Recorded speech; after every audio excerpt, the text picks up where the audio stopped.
हम लोग straight line पढ़ रहे थे और स्ट्रेट लाइन की उम्मीद है लास्ट क्लास होगी, एनसीईआरटी हम खत्म कर चुके थे, है ना। लास्ट क्लास में एक टॉपिक दिया था, नहीं मेजोरिटी ऑफ बच्चे कह रहे हैं कि अभी और क्वेश्चन कराओ, ठीक है ना। तो पिछली क्लास में एक लास्ट क्वेश्चन दिया गया था आपको होमवर्क के लिए, और वो कुछ इस तरीके से था कि एक स्क्वायर था और उसके ना एंगुलर पॉइंट्स दिए हुए थे आपको। तो मैडम तुमने बनाया था या मैं बना दूं अपनी मर्जी से कुछ भी? उस दिन बनाया था मैंने, बनाया तो नहीं था, लिखवाया था केवल। तो ए बी सी डी, बताइए जरा मैडम कौन कौन से पॉइंट थे वो? तो एक हो गया 3,4 ऐसे करके। ओए शांतिपूर्वक बैठ जा। एक पॉइंट दिया 3,4, एक दे दिया 1,-5। ये दोनों एंगुलर पॉइंट थे। तो एंगुलर ये दोनों भी हो सकते हैं और एंगुलर ये दोनों भी हो सकते थे। तो हमें बचे हुए दो ढूंढने हैं। तो अगर हमने इसको लिया x1, y1, तो ये हो जाना चाहिए x2, किसी ने ट्राई किया? एक मिनट, नहीं, इसके अलावा किसी ने ट्राई किया घर में लिख लिख के? नहीं ना। तो फिर इसने लिखा है, तो फिर कम से कम इसका जितना ठीक हो रहा हो जाए ठीक। -1, -5। अच्छा 1, -1। इसको मैडम, इसको a, b ले लूं और इसको c, d ले लेते हैं फिर, ठीक है। चलिए भाई, अब ये हम जानते हैं कि स्क्वायर है तो सारी साइड्स इक्वल होंगी और एंगल सब 90 होंगे। अब सोचने वाली बात यह है कि कैसे करके हम ये वर्टेक्स ढूंढ सकते हैं। स्क्वायर पे पैरेललोग्राम बोल सकते हैं। जो इसका मिड पॉइंट आएगा, यानी ये प्लस ये बाई टू, ये प्लस ये बाई टू, और इसका भी आएगा a plus C by two, B plus D by two. एक ही क्वेश्चन यहां से मिल जाएगी। ये ध्यान आया था आपको? नहीं। सबसे पहली चीज, अगर मिड पॉइंट वाला कॉन्सेप्ट लगाएं पैरेललोग्राम के, तो हमें क्या बनेगा? Mid point of B D equal होगा mid point of A C के, पैरेललोग्राम वाले कॉन्सेप्ट से। और बी डी का मिड पॉइंट बताओगे क्या आएगा? A plus C by two, B plus D by two. ये इक्वल होना चाहिए ए सी के मिड पॉइंट के। 3+1 4/2 यानी 2, वो प्लस वो यानी 3/2। अब इन दोनों को इक्वेट करें तो एक इक्वेशन बन जाती है ए और सी में। ये किया नहीं? किया था। तो a प्लस सी बराबर क्या आ जाएगा? जब पहले वाला कोऑर्डिनेट पहले के इक्वल किया जाएगा तो a प्लस सी की वैल्यू 4 आ जाएगी, और दूसरा वाला दूसरे के, तो 2 से 2 कटेगा, तो b प्लस डी बराबर, इस 2 से ये 2 काट देंगे तो b प्लस डी बराबर 3 आ जाएगा ना। सही है जी। ये तो हो गया 10th वाला कॉन्सेप्ट। जरा 11th वाला कॉन्सेप्ट सोच सकते हैं कुछ इसमें हम? ये स्क्वायर है तो इसका स्लोप इसके स्लोप के इक्वल होगा, पैरेलल होंगी। इसका स्लोप इसके स्लोप के इक्वल होगा, इससे भी कुछ इक्वेशन बन जाएंगी हमारी।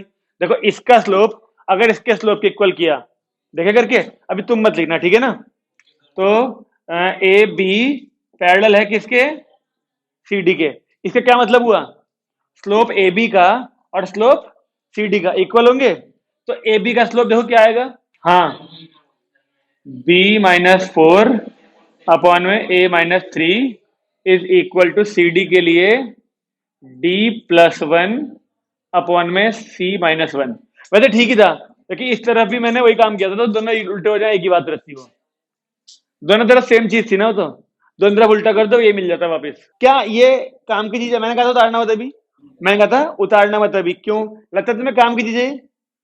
इसका स्लोप इसके स्लोप के इक्वल करें तो हमें इक्वेशन चाहिए होती है लीनियर, जिसमें ए अलग हो, बी अलग हो, सी अलग हो, डी अलग हो, ऐसे करके इक्वेशन। अगर ये दोनों इक्वल करेंगे क्रॉस मल्टीप्लाई करने पर बी की सी में इंटू हो जाएगी। तब भी पहले ये सोचो ना, इससे मिलेगा क्या आपको? ये बी इंटू सी मिलेगा, यहां से बी अकेला भी मिलेगा और सी अकेला भी। ऐसे यहां पर ए इंटू डी मिलेगा, ए अकेला भी मिलेगा, डी अकेला भी मिलेगा। तो ए सी बी डी अलग अलग भी मिलेंगे और बी सी और ए डी मल्टीप्लाई में भी मिलेंगे। आप इस इक्वेशन को कैसे सॉल्व कर लोगे? आपको मल्टीप्लाई नहीं मिलना चाहिए था बस। तो मुझे तो लगता है ये चीज काम की है कुछ। स्लोप वाला तो कॉन्सेप्ट अच्छा नहीं लग रहा मुझे। और सोचो, और सोचो 11th क्लास में कौन सा कॉन्सेप्ट यूज कर सकते हैं? अगर हम कहें कि इसका स्लोप इंटू इसका स्लोप इक्वल टू -1 करें, इसका स्लोप 90 एंगल होगा ना, इसका स्लोप मल्टीप्लाई इसका स्लोप इक्वल टू -1 करने से एक इक्वेशन और आ जाएगी ए और बी में। चेक करो, क्योंकि इसके स्लोप में ए और बी आएगा बस, इसके स्लोप में फिर क्या आएगा? ए और बी। उन दोनों का प्रोडक्ट -1 कर दे अगर, तो ए और बी की फॉर्म में इक्वेशन आ जाएगी एक। लेकिन क्या हमें हेल्प करेगी वो? क्योंकि वहां ए अलग है, यहाँ बी अलग है। कर सकती है वैसे हेल्प। इसे तो हटा दूं पैरेलल वाले को, क्योंकि इससे तो कोई फायदा होता नहीं। अगर हम कॉन्सेप्ट करें स्लोप का कि ए बी परपेंडिकुलर है किसके, बी सी के, बताइए ए बी का स्लोप कितना आएगा, बी माइनस 4 अपॉन में A minus 3 multiply by B सी।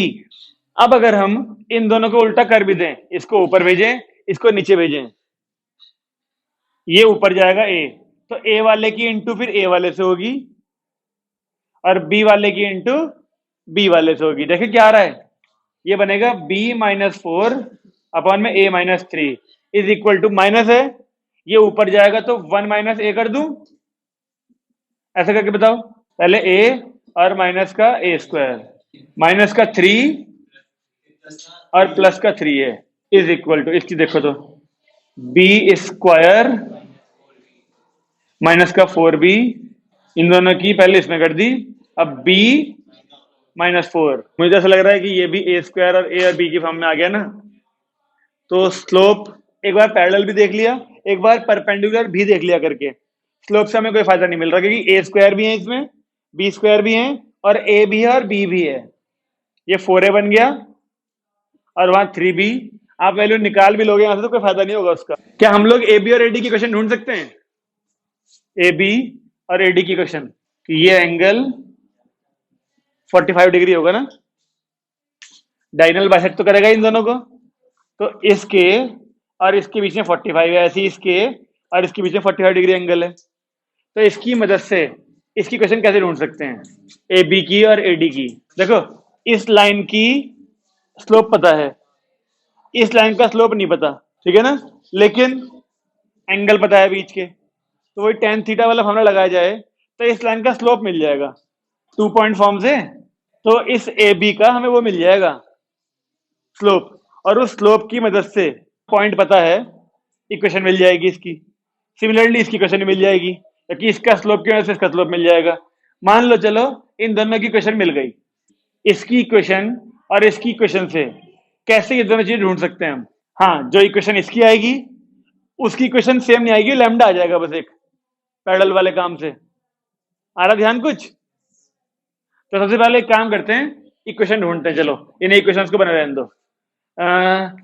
ये है कि tan थीटा वाला फॉर्मूला लगाते हैं ए बी और ए सी के लिए, tan theta is equal to m2 minus m1 upon में 1 प्लस m1 m2, थीटा है देखो 45 तो ये वैल्यू 1 हो गई, m2 AC का स्लोप कितना बताया तुमने, AC का स्लोप देखना 5/2 माइनस का 5 अपॉन माइनस का 2 यानी 5/2, तो यहां रखा 5/2 माइनस, इस स्लोप को m छोड़ देते हैं 1 प्लस, इन दोनों की इंटू करी जाए तो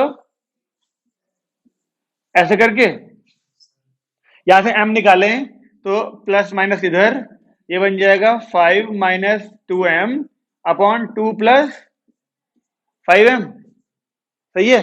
m की वैल्यू क्या आ रही है देख ले जल्दी से, प्लस वाला केस लिया हो तो 2 plus 5m is equal to 5 minus 2m, 7m is equal to 3, अगर प्लस वाला केस लिया हो, और माइनस वाला लिया होता तो -2 minus 5m is equal to 5 minus 2m, ये माइनस का 3m हो गया और ये 7, यस,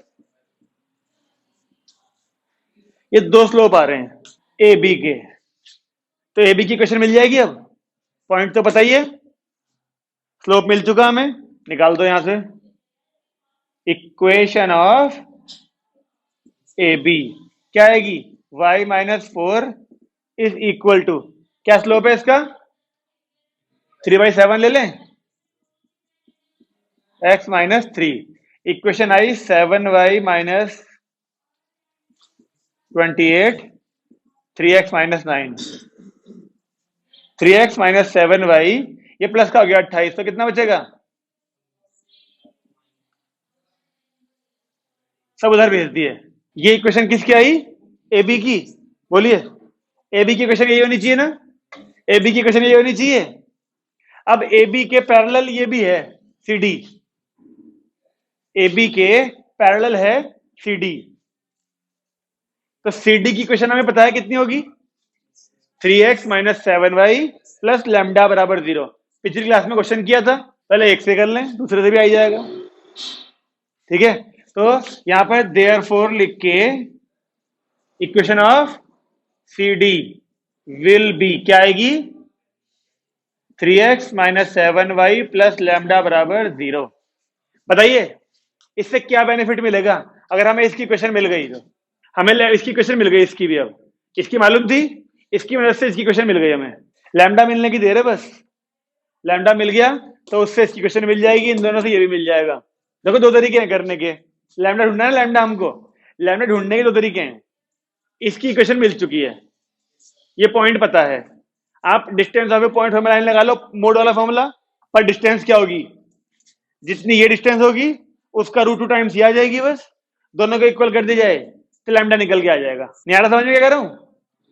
तो इसकी इक्वेशन मिल चुकी है, अब डिस्टेंस और निकाल दो। इसकी इक्वेशन आ चुकी है सीडी की, अब सीडी की डिस्टेंस ए से निकालते हैं, क्या आती है वो, क्या होगी डिस्टेंस, हो एडी। कैसे निकालते थे, मोड में ये पॉइंट पुट करना पड़ेगा ना इस इक्वेशन के अंदर, 3 3 जा 9 माइनस 4 7 जा और प्लस का लैम्डा अपॉन रूट में 3 का स्क्वायर 49 और इक्वल में एडी। एडी होगी हमारी ये डिस्टेंस और ये होती है, मतलब ये क्या डायगोनल होता है, रूट टू साइड, ये मतलब डायगोनल अगर रूट टू साइड है तो ये कितना आएगा। हाँ एडी की वैल्यू जाओ, ये कितना आया था हमारा, तुमने निकाल रखी है वैल्यू डिस्टेंस, √29। ठीक है, ये √29 है तो ये कितना होगा, ये आया रूट में 29 बाई √2। ये कितना हुआ,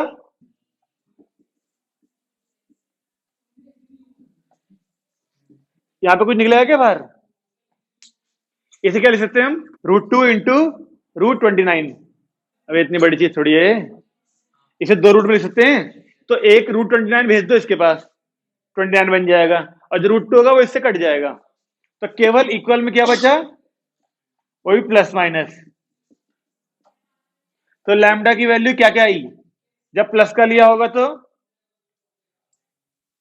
29 और 19 प्लस करें तो 48 लैम्डा की वैल्यू, और अगर इसको माइनस कर लिया जाए तो -29 और प्लस 19 कितना, -10। तो दो लैम्डा की वैल्यू मिल चुकी है, कहां गई क्वेश्चन हमारी, ये रही। और अगर लैम्डा की वैल्यू 48 डालें तो ये इक्वेशन थी हमारी सीडी की, सीडी की इक्वेशन आ चुकी है, और लैम्डा की वैल्यू डालें -10। एक मिनट, अगर यहाँ पर सीडी के हिसाब से 1 पुट करें तो ये 3 और ये +7 10 - 7, तो ये सेटिस्फाई कर रहा है, ये नहीं कर रहा, तो यानी इसके हिसाब से इसकी क्वेश्चन आ गई सीडी की, सीडी की ये आ गई। एडी की क्वेश्चन ए बी से मिल सकती थी, y-4, इसका स्लोप कितना है ए बी का, देखना यहां से, ये रहा 3/7 था ना, तो उसका हो जाएगा माइनस का 7/3 x -3। एडी की क्वेश्चन लिख रहा हूं मैं, इसकी एडी की, एबी की तो ये आई चुकी थी, सॉरी एडी और सीडी, सीडी ढूंढ ली थी हमने, ये सॉरी। अरे सुनो, देखो लैम्डा की वैल्यू इन दोनों में से कोई एक होनी चाहिए, अगर लैम्डा की वैल्यू को 48 लें तो ये क्वेश्चन किसकी है, सीडी की ना, सीडी की, तो फिर ये वाला पॉइंट इसको सेटिस्फाई करना चाहिए ना, जबकि नहीं कर रहा लैम्डा की वैल्यू से इसको, तो ये लैम्डा कंसीडर नहीं करेंगे, लेकिन ये वाला लैम्डा यहाँ रखा जाए तो फिर ये पॉइंट इसको सेटिस्फाई कर रहा है, देख लो करके। एक्स की जगह रखो 1, वाई की जगह -1, तो 7 + 6 10 बन जाएगा ये, और वो माइनस का 10 0 आ रहा है ना, यानी कि इसकी इक्वेशन क्या कंसीडर की जाएगी लैम्डा की मदद से, 3x - 7y, ये वाली इक्वेशन सही होनी चाहिए सीडी की। अब देखो सीडी और एडी को सॉल्व करके तो सीडी मिल जाएगा ना ये वाला, अब तुम बताओ इन दोनों को सॉल्व करो जल्दी से, लो ये है एडी की इक्वेशन और ये है सीडी की, सीडी और एडी को सॉल्व करके बताओ इस सी कॉमा डी के कोऑर्डिनेट्स कितने आ रहे हैं। इन दोनों को सॉल्व करके जो पॉइंट आ रहा है वो है हमारा डी, वो आ रहा है 9/2 और 1/2। एडी, ये देखो ए बी और एडी को सॉल्व करके डी मिलेगा ना, तो डी के कोऑर्डिनेट्स आए 9/2 1/2। क्या करा देखो, सबसे पहले हमने tan थीटा जो एंगल 45 था इन दोनों के बीच में, उन दोनों की मदद से इसका स्लोप निकाल लिया। इसका स्लोप तो मालूम है ना हमें, इन दोनों का एंगल बीच में 45 है, तो इसका स्लोप मिल जाना चाहिए। tan 45 वाले कॉन्सेप्ट से हमने स्लोप निकाला, इधर 3/7 वैल्यू आई थी यार उसकी, है ना, तो वो 3/7 इसका स्लोप आया था। इसका स्लोप मिल गया था, इसके ऊपर पॉइंट मालूम था, तो इसकी इक्वेशन मिल जाती है एबी की, ये रही एबी की इक्वेशन आ गई। एबी की इक्वेशन से हम लोग एडी की इक्वेशन ढूंढ सकते थे, जो कि यहां लिख के दिखाई मैंने। तो एडी की इक्वेशन आ गई, देखो ये रही। लेकिन हमने एबी की इक्वेशन से सीडी की इक्वेशन लिखी और लैम्डा अननोन था, लैम्डा निकाला, लेकिन लैम्डा की मदद से हमारी सीडी मिली थी। हमने अल्टीमेटली इसको और इसको यानी एडी और सीडी सॉल्व करा है। एबी की इक्वेशन ढूंढना मजबूरी थी, एबी की इक्वेशन ढूंढना मजबूरी थी, क्योंकि एबी के बिना एडी नहीं मिलता, और एबी की ही इक्वेशन से सीडी की इक्वेशन भी मिली हमको। इसलिए पहले एबी की इक्वेशन ढूंढी हमने, यहां पर ये लिखी हुई। इसी एबी से ये मिल गया, ये तो आराम से मिल गई इक्वेशन। इसकी इक्वेशन ढूंढने के लिए पहले लेट करा हमने, ये लैम्डा की फॉर्म में, ठीक है। और फिर डिस्टेंस हमने लगाया यहां से, रूट के हिसाब से डायगोनल जितनी साइड थी उसके हिसाब से √2, डायगोनल अपॉन √2 आ गया था। यो दोनों चीजें इक्वल करी, लैम्डा मिल गए 2। इन दोनों में से कौन सा सही है वो मैंने तुम्हें बता दिया। अगर लैम्डा की वैल्यू 48 रखते तो सीडी की इक्वेशन में ये पॉइंट सेटिस्फाई नहीं कर रहा था, इसलिए 48 हटा दिया हमने। लैम्डा की वैल्यू -10 रखी तो सीडी की इक्वेशन में ये पॉइंट सेटिस्फाई कर रहा है, इसलिए सीडी की इक्वेशन मिल गई। सीडी की इक्वेशन ये, एडी की इक्वेशन ये, तो इन दोनों इक्वेशन को सॉल्व करके तो डी मिलना ही था। ये रहा वो क्वेश्चन, लिखो तुम लोग, लिखो। If one diagonal of A square, if one diagonal of a square is along the line 8x minus 15y बराबर 0 and one of its vertex is at 1,2, then find the equations of sides,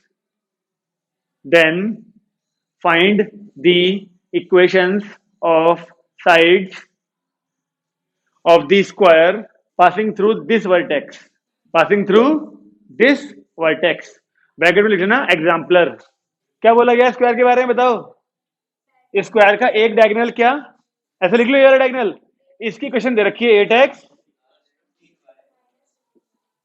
बराबर 0, एक diagonal की question दे दी, और if one of the vertex, यानी इस diagonal का या तो डी होगा वर्टेक्स या बी होगा, कोई एक दे रखा है, तो बी वाला मान लूं कितना है, ये 1,2 है, ठीक है ना।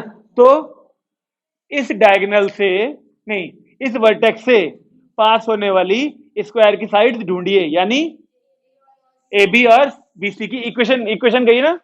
हाँ, तुम्हें लगता है कि ये है, इस पे सेट कर रहा है। इस डायगोनल की इक्वेशन ये है, और इसी डायगोनल इस पास से पास कर रहा है, तो सेटिस्फाई कर रहा है क्या, मुझे तो नहीं लग रहा सेटिस्फाई करता भाई। तो फिर इस डायगोनल के ऊपर हो सकता है क्या ये पॉइंट, जबकि क्वेश्चन में तो बोला है उसने, if one diagonal of a square is along the line 8x - 15y बराबर 0, ठीक है ji, and one of its vertex, हाँ देखो अब ठीक है ना, उसने ये दोनों बातें अलग अलग बोली हैं। स्क्वायर का एक डायगोनल इस लाइन पे है, and one of its vertex is, यानी स्क्वायर का कोई एक वर्टेक्स 1,2 है। अब ये वाला और ये वाला 1,2 हो सकता है कि नहीं हो सकता, वो तुम देख लो। सेटिस्फाई नहीं कर रहा ना इसको, यानी ये वहां पर नहीं हो सकता। तो एक काम करें, इसको 1,2 को हम लोग यहां लिख लेते हैं, फिर ये अब ठीक है, एक वर्टेक्स हो गया स्क्वायर का 1,2, और हमें कौन साइड बोली है, जो इस से पास हो रही है, यानी एडी और एबी की क्वेश्चन ढूंढनी है। बस पहले जैसा ही तो है, इसीलिए तो बिल्कुल। बताओ, ये वाला एंगल 45 डिग्री ही होगा। इसकी इक्वेशन पता है, इसका एंगल पता है, उससे इसका स्लोप आ जाएगा, और उस स्लोप और इस पॉइंट की मदद से इसकी इक्वेशन आ जाएगी, इसकी इक्वेशन और से इसका स्लोप आ जाएगा, इसके स्लोप से ये पॉइंट, पता है इक्वेशन भी आ जाएगी इसकी। करो, एक साइकिल चलाओ पूरी, यहां से चलते हुए आओ और यहां तक पूरी इक्वेशन में पहुंचो। पिछले क्वेश्चन का बेनिफिट इस क्वेश्चन में मिल जाएगा। क्या आएगा स्लोप इसका? तो 8/15 माइनस m अपॉन 1 प्लस ये, तो यहाँ प्लस माइनस और 8 minus 15m upon 15 plus 8m, ऐसे m की दो वैल्यू आ गई क्या तुम्हारी? 7/23 और -7/23, अगली -15 माइनस 8m, यानी 7m is equal to 23 upon 7। ये दो आ गई m की वैल्यू। फिर से कौन सी वैल्यू लेके चलूं ए बी की क्वेश्चन ढूंढने के लिए?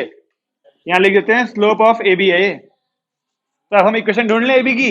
Equation of A B y minus y1 यानी 2, स्लोप लेके चल रहा हूं मैं 23/7 वाला, और x माइनस 1। क्या बनी इक्वेशन? 23x माइनस 7y और प्लस का नहीं, माइनस का 9। बताइए, 23x माइनस का 7y माइनस 9 बराबर 0। एक तो आ गई ए बी की क्वेश्चन। अब एडी, एक बार इसको भी लेके चलोगे जरा, दूसरे को भी तो कंसीडर करना जरूरी है। m की वैल्यू ये वाली लो एक बार। अच्छा एक बात बताओ मुझे, रुक जाओ, आपको नहीं लगता m की वैल्यू अगर ये वाली ले लूं, अभी तो ये ली ना, ये m की वैल्यू ली तो ये इक्वेशन आ गई, m की ये वाली वैल्यू ले लूं, आपको नहीं लगता इसकी इक्वेशन आ जाएगी? देखो इसको अगर एक स्लोप मानते हो तो ये m1 m2 इक्वल टू -1 से ये वाला आ जाएगा, उल्टा भी है और माइनस भी है। आ रही है बात समझ में? अगर आपने ये लेके चला जैसे मैंने ये लिया, तो ए बी की क्वेश्चन आ गई। ये वाला स्लोप लेके चलोगे तो m1 m2 इक्वल टू -1 की मदद से यही आएगा, किसका? एडी का स्लोप। तो एडी की क्वेश्चन लिखो सीधे और ये स्लोप लेके लिखो। आ रही है बात समझ में? देखो एडी की क्वेश्चन में कोफिशिएंट्स आगे पीछे हो जाएंगे बस, और साइन चेंज होंगे थोड़े से। 7x + 23y आएगा। जल्दी जल्दी करो, एक और क्वेश्चन बेहतरीन ऐसा ही इंतजार कर रहा है तुम्हारा। एक क्वेश्चन में भले टाइम लग गया हो। आई क्या क्वेश्चन? 7x माइनस, ये क्वेश्चन हो जाएगी एडी की। यस, 7x + 23y माइनस 53 बराबर 0। सही है। अब भले ही उस क्वेश्चन में कितनी देर लगी हो पिछले वाले में, लेकिन उस क्वेश्चन के कॉन्सेप्ट जो हमने बहुत सारे अप्लाई किए थे, उनमें से कुछ कॉन्सेप्ट इसमें भी लग गया और ये तुरंत आ गया एग्जाम्पलर वाला। फिर जबकि वो क्वेश्चन एग्जाम्पलर का नहीं था। लिखो लिखो, वन साइड, अरे जल्दी उतारो पहले, चलो उसका बोलूं, मधुर बोलूं, लिखो, one side of a rectangle, one side of a rectangle lie along the line, lie along the line 4x + 7y + 5 बराबर 0। रेक्टेंगल की एक लाइन की क्वेश्चन दे दी कोई सी, ठीक है। Two of its vertices are, two of its vertices are -3, 1, 1, 1। Find the equation of other 3 sides, find the equation of other 3 sides. पहले बनाइए जल्दी से एक रफ स्केच और डिसाइड करिए कौन सा कोऑर्डिनेट कहां हो सकता है। एक मिनट रुक जाओ, इक्वेशन मत लिखना तुम, सबका क्वेश्चन सेम होना चाहिए। रुक जाओ, रेक्टेंगल तो बना लेते हैं। एक साइड दी रेक्टेंगल की, वो एक साइड ये लिख लेते हैं नीचे वाली। क्या थी क्वेश्चन? वो ये ए बी की क्वेश्चन लिख ली, और वर्टेक्स -3, -1 है, -3, 1। चेक करो इसको सेटिस्फाई कर रहा है क्या? कर रहा है सेटिस्फाई? अगर सेटिस्फाई कर रहा है -3, 1, तो या तो ये वाला होगा या फिर बी वाला। तो इसको लिख लें -3, 1। और दूसरा पॉइंट क्या है? उसके बारे में बोला कुछ? कहां है वो? कुछ नहीं बोला। तो 1, 1 कर रहा है सेटिस्फाई इसको। इसको सेटिस्फाई ना करने का मतलब ये नहीं हो सकता, इन दोनों में से कोई सा होगा फिर तो वो पता कैसे चलेगा? लेकिन फिर कुछ नहीं बोला उसके बारे में। Two of its vertices are, ये ठीक है। एक तो ये है, एक 1, 1। ज्यादा बेहतर तो ये लग रहा है। चलो इसी को लेके चलते हैं। अब इसने बोला find the equation of other sides. Other sides का मतलब इन दोनों से एक इक्वेशन आ जाएगी, और ये भी कंफर्म हो जाएगा उससे कि ये पॉइंट यहां पर है कि नहीं है, क्योंकि ये रेक्टेंगल है। इसका स्लोप बताओ कितना आ रहा है जरा मुझे बानी। -4/7 आएगा इसका स्लोप। तो इसका कितना आना चाहिए? 7/4। चेक करो आ रहा क्या? अरे ऐसे चेक कर लो, ये माइनस ये 0 अपॉन समथिंग चेक करने जो होते हैं। तो क्या ये पॉइंट यहां होना चाहिए? नहीं, ये पॉइंट यहीं होगा। फिर इस तरीके से चेक कर सकते हो मतलब आप, क्योंकि जब हमें कुछ दिया ही नहीं है अब कर सकते हैं। इसकी क्वेश्चन पता है, इसका पॉइंट पता है, तो इसकी क्वेश्चन से इसका स्लोप मिल गया था अभी, इसका पॉइंट पता है, इसकी क्वेश्चन मिल जाएगी। फिर इसकी क्वेश्चन से इसकी क्वेश्चन पता होगी, लैम्डा की फॉर्म में आएगी वो, और लैम्डा की फॉर्म वाली इक्वेशन से इसकी डिस्टेंस निकालोगे, क्या करोगे बताओ? एक मिनट, इसकी क्वेश्चन पता होगी ना, इसकी क्वेश्चन निकल जाएगी। इसकी क्वेश्चन से इस पॉइंट से डिस्टेंस निकाल लेंगे, ये लेंथ निकल जाएगी, और ये लेंथ से इसकी क्वेश्चन मिलेगी, और लैम्डा, हाँ ठीक है, करो चलो। सबसे पहले निकालते हैं एडी की क्वेश्चन, सब लोग शुरू हो जाओ। Equation of AD, y-1 is equal to, slope क्या था एडी का? एडी का स्लोप कितना बोला तुमने? x+3। इसका आएगा y इधर, तो 4/7 माइनस का तो वैसे ही आ जाएगा, एडी की तो बात कर रहा हूं, ठीक है। तो इक्वेशन क्या बनी? 4y-4 7x+21, यानी 7x-4y + 25 = 0। एक तो ये आंसर होना चाहिए, जो 3 आंसर है उनमें से एडी की क्वेश्चन आ चुकी है। अब एडी की क्वेश्चन आ चुकी है, तो क्यों ना हम एडी की इक्वेशन और इस पॉइंट से एक बार डिस्टेंस ढूंढ लें, सीडी वाली। पहले डिस्टेंस हमें हेल्प करेगी, जब हम इसका मोड निकाल लेंगे तो डिस्टेंस के इक्वल करके लैम्डा ढूंढेंगे। चलिए, ए ए क्या क्या कहा था मैंने, ये क्वेश्चन आ गई ना। सीडी की डिस्टेंस ढूंढिए, सीडी कैसे निकलेगी? सीडी मोड के अंदर इक्वेशन ये रही, अब पॉइंट हो रहा सी, यहां पुट करना पड़ेगा ना। 7-4 + 25 अपॉन रूट में ये कितना है, ये 7-4 यानी 3 और 28 अपॉन रूट में 65। अरे वाह, बड़ी जी जल्दी आ रही। 16 5 जो, सॉरी 13 5 जो होते हैं 65, तो ये तो हो ही नहीं सकता ब्रेक कहीं को भी, और उसको अलग करने का फायदा नहीं है। खैर डिस्टेंस आ गई हमारी, ठीक है जी। इसको फर्स्ट इक्वेशन मानते हैं कि ये एक आंसर है, इसको सेकंड इक्वेशन, क्योंकि इसका इस्तेमाल करने वाले हम। अब वो लेट करते हैं दो वाली इक्वेशन हम। एडी तो बता दी ना, एडी की क्वेश्चन से बीसी की लेट कर लें। Equation of BC would be, बताइए क्या होगी? एडी की हेल्प से होगी ना, 7x-4y + लैम्डा = 0। बोलिए सही है ना? अब इसकी इक्वेशन हमें पता है, देख रहे हो, इसकी इक्वेशन पता है, ये पॉइंट पता है, इस पॉइंट से इस लाइन की डिस्टेंस निकाल ले, परपेंडिकुलर डिस्टेंस, इसी फॉर्मूले से। और वो डिस्टेंस इसी इक्वल तो होनी चाहिए, जितनी ये थी उतनी डिस्टेंस लैम्डा मिल जाएगा उससे, और लैम्डा के मिलते यहां पुट कर देंगे तो बीसी की क्वेश्चन रेडी हो जाएगी। फिर आ गई समझ में?